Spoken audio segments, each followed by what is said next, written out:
Hello student, today I will teach you Hindi vyakaran. So let's start. इसके पहले हमने क्या पढ़ा?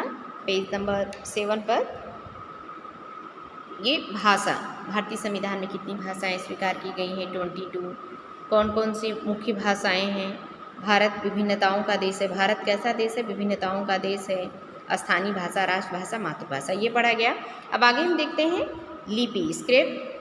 बोलते समय मुख से निकली ध्वनियों एवं उन्हें लिखने के लिए किए जाने वाले चिन्हों के प्रयोग से ही भाषा बनती। भाषा कैसे बनती है? बोलते समय जब हमारे मुख से जो ध्वनि एवं उन्हें लिखने के लिए जो ध्वनियाँ निकलती है, उन्हें लिखने के लिए किए जाने वाले चिन्हों के प्रयोग से ही भाषा बनती है। तो ध्वनियों को लिखे जाने में प्रयोग किए जाने वाले चिन्हों को लिपि कहा जाता है।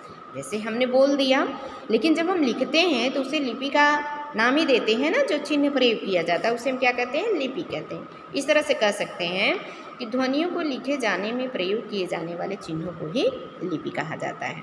अब देखिए, कुछ विशेष भाषाएं हैं और उनकी लिपि भी दिया गया है। ये भाषा है, ये लिपि।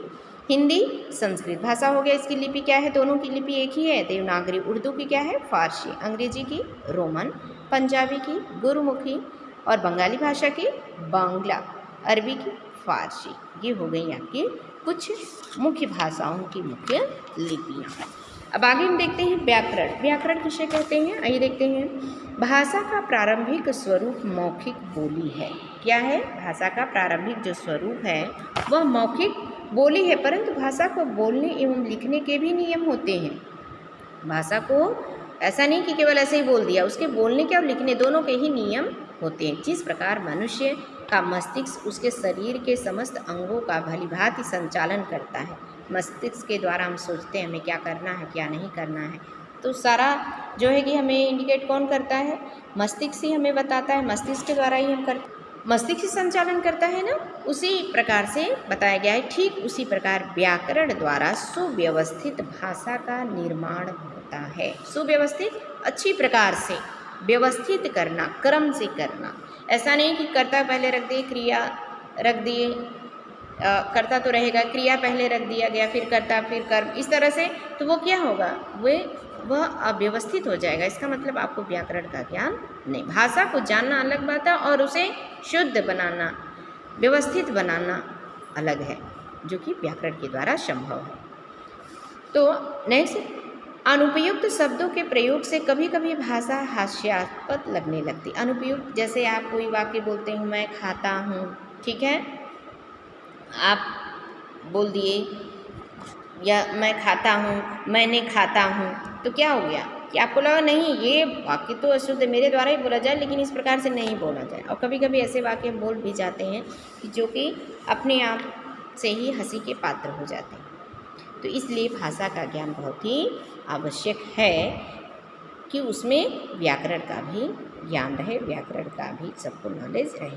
अब देख लेते हैं छोटे अर्थों में ही, संक्षिप्त में कह सकते हैं कि व्याकरण वह शास्त्र है। शस्त्र नहीं करेंगे, शस्त्र मीन्स क्या हो जाएगा? हथियार। शास्त्र है, व्याकरण वह शास्त्र है जो किसी भी भाषा को शुद्ध रूप से बोलने, लिखने एवं उच्चारण के उचित नियमों का ज्ञान कराता है। जो क्या करता है?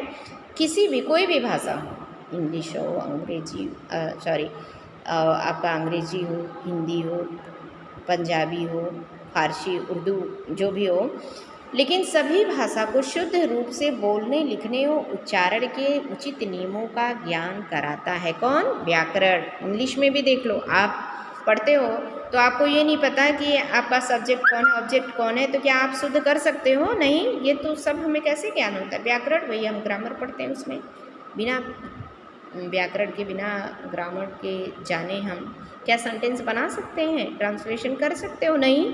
उसी प्रकार से हिंदी में भी है। इसीलिए कहा गया है कि व्याकरण वह शास्त्र है जो किसी भी भाषा को शुद्ध रूप से बोलने, लिखने एवं उच्चारण के उचित नियमों का ज्ञान कराता है। वही क्या होता है? व्याकरण कहलाता है। ओके, सो इतना हम लोग पढ़े।